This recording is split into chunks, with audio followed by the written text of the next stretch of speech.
আসসালামু আলাইকুম রহমতুল্লাহ। আমি তো পরশুরাম উপজেলার অন্তর্গত ফারুকিয়া মাদ্রাসায় অবস্থান করতেছিলাম।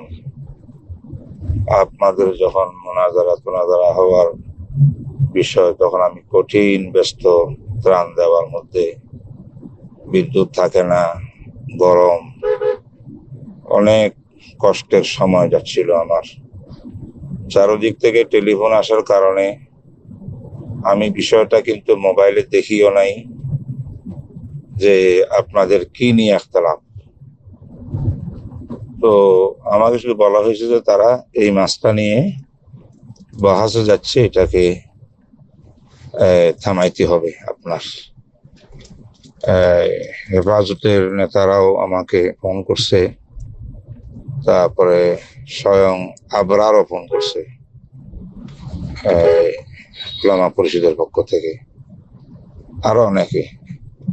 তো আমি শুধু এটাকে থামানোর জন্য আপনাকে ফোন করছি, আলী হাসান ওসামাকেও ফোন করছি।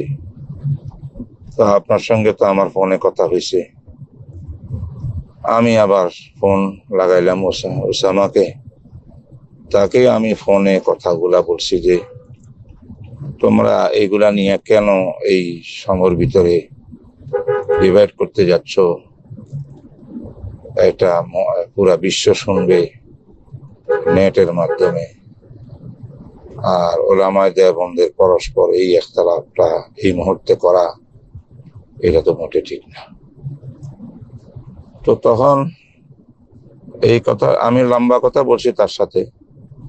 তো এক পর্যায়ে এটা বলছি যে ফরজ ওয়াজিব নিয়া ইখতিলাফ, তো যেটা ফরজ ইনদাল আহনাফ ওইটাকে আইম্মা সালাসা এটাকে ওয়াজিবও বলে। তাদের মধ্যে ওয়াজিব ফরজে পার্থক্য নাই, আমাদের মধ্যে পার্থক্য আছে। তো এইগুলা ইসতিলাহাত, এইগুলার ভিতরে কেউ এটাকে ফরজ বলবে, কেউ ওয়াজিব বলবে। এইগুলা রুমের মধ্যে বসে পরস্পর আমাদের মধ্যে মুনাকাশা ইলমিয়া হতে পারে। এটা ইন্টারনেটে বা সোশ্যাল মিডিয়ার মধ্যে এটাকে নিয়ে বসে বসে এই মতে সময় নাই, ঠিক হবে না। তুমি এটা বন্ধ করবা কিনা বলো। ফরাজিকে আমি বললে বন্ধ হয়ে যাবে ইনশাল্লাহ, সে তো আমাকে মানবে। তুমি মানবা? হুজুর মানবো। তো আমি যদি বন্ধ করো, পরে দেখা যাবে আমরা প্রয়োজনে এলমি মজলিস করব। তো লাস্ট টাইম আবার বলছি যে বলো মানছো কিনা, হুজুর মানছি। এই হলো আমার লগে কথা শেষ টেলিফোনে। থামানোর জন্য তোমারা যেমন ফোন করছি, ফরাজি সাহেবকে বলছি, আর ওকে ওইভাবে ফোন করছি। আলহামদুলিল্লাহ এবার বললাম যে ঠিক আছে, দুজনে কথাবার্তা বলে যৌথ হোক, যেভাবে হোক একটা বিবৃতি দিয়া দাও, যাতে নাকি মানুষ জানে যায় যে তোমরা বহস করবে না। শেষ। এখন উসামায় করছে কি, যে আমার টেলিফোনে তার মোকালামার তাফসিলি কথার থেকে প্রথম দুই একটা বাক্য কাট করে এটা সে সোশ্যাল মিডিয়াতে দিয়া দিছে। এই জন্য বলছি যে এটা তো আমার তার সঙ্গে প্রাইভেট ফোনে কথা আলাপ হয়েছে, তাকে বোঝানোর জন্য যেগুলো বন্ধ করো। আমি আবার বলছি এই ব্যাপারে কিন্তু আমার মাথায় নাই সেই মুহূর্তে যে তোমরা কি নিয়া মাবিহিল ইখতিলাফ কি, কিসের বহস করবা, এটা কিন্তু আমার জেহেনে নাই। আমি পড়িও নাই, দেখিও নাই, কোনো নিউজ পাইও নাই, কারণ এগুলো দেখার সময় আমার কাছে ছিল না। আমি যখন জনগণের পাশে দাঁড়াইছি, হাজার হাজার মানুষ আমার সামনে, তাদেরকে আমি কতভাবে বুঝ দিচ্ছি, আমার ওই সময় ছিল না যে এগুলা দেখার, যে মনসা ইখতিলাফ কি, কি নিয়ে বহসের ডাক দেওয়া হইল। এইগুলো আমি না জানিয়েই না দেখে আমি শুধু যদ্দূর আমার বুঝে আসছে যে এটা কেউ ওয়াজিব বলতেছে আর কেউ ফরজ বলতেছে, এরকম কোনো ইখতিলাফ কিনা, এটা আইনি আর কেফায়ার কোনো মাসটা উঠেই নেই। পরে না আমি বুঝতে পারছি যেটা কেফায়া না ফরজে আইন এই নিয়ে তোমাদের ইখতিলাফ, এটা আমি পরে দেখতে পাইছি, আরো 2 দিন পরে। তো এখন 1 নম্বর কথা হলো, আমি উসামাকে জিজ্ঞাসা করবো যে তোমার সঙ্গে আমার টেলিফোনে কথা, সেটা সোশ্যাল মিডিয়াতে দেওয়ার আগে অনুমতি নিতে হবে। অনুমতি ছাড়া মিডিয়াতে দেওয়া এটা মস্ত বড় খেয়ানত। এই খেয়ানত তুমি করলা কেন? 1। 2 নম্বর, দিবা তুমি পুরা কথাটাই দিতা। তোমার সঙ্গে যা কথা হয়েছে, বেশি তো না, 5 মিনিট তো হবে না, পুরা কথাটাই দিতা। তো কয়েকটা জুমলা কেটে দিয়ে কাট করে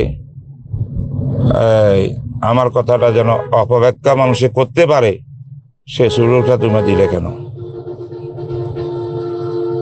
এই 2টা প্রশ্ন।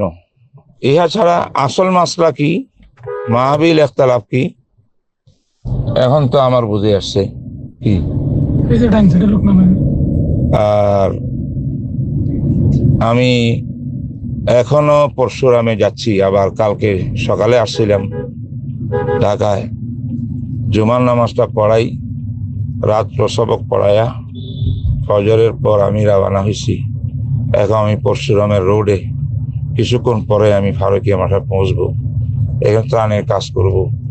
আমি ফারেক হইয়া ঢাকার মধ্যে এসে প্রয়োজনে আমি এই মাসটার ভিতরে আহলে সুন্নাত ওয়াল জামাতের মওকিফ কি এবং তোমাদের মনসা ইখতিলাফ কি, উভয়টা নিয়ে সামনে নিয়ে আমি কথা বলবো। এখন যা কথা আমার সে সায় করছে, এগুলা মাসটার তাহাকি কথা নয়, এটা হলো তাকে বারণ করার জন্য, মোনাজারাত থেকে, ডিবেট থেকে বারণ করার জন্য আমি তাকে এই বুঝেছি কেন এগুলা নিয়ে করবা। ফরজ ওয়াজিব ইখতিলাফ আছে, এটা কি কোনো মোনাজারা করার বিষয়? এইগুলা বলছি।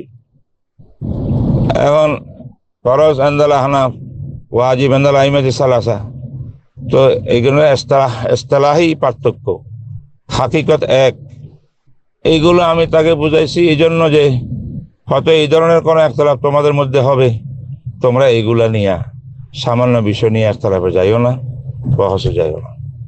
এটা হলো আসল বাস্তবতা।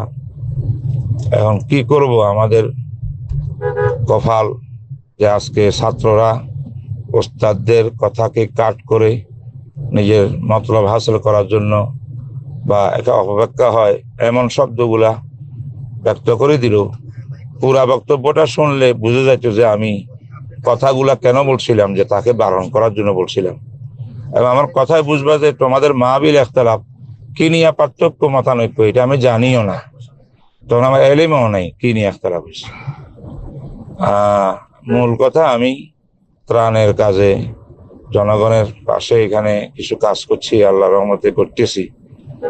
এই সমস্ত পরিবেশে তো তোমাদেরকে ফোন করা, এটা এই কঠিন ব্যস্ততার মধ্যে শুধু উলামায়ে কেরামের অনুরোধের কারণে আমি ফোন করছি। সবাই মনে করেন যে আমি বললে জনগণ থেমে যাবে, এই জন্য আমি কাজটা করছি।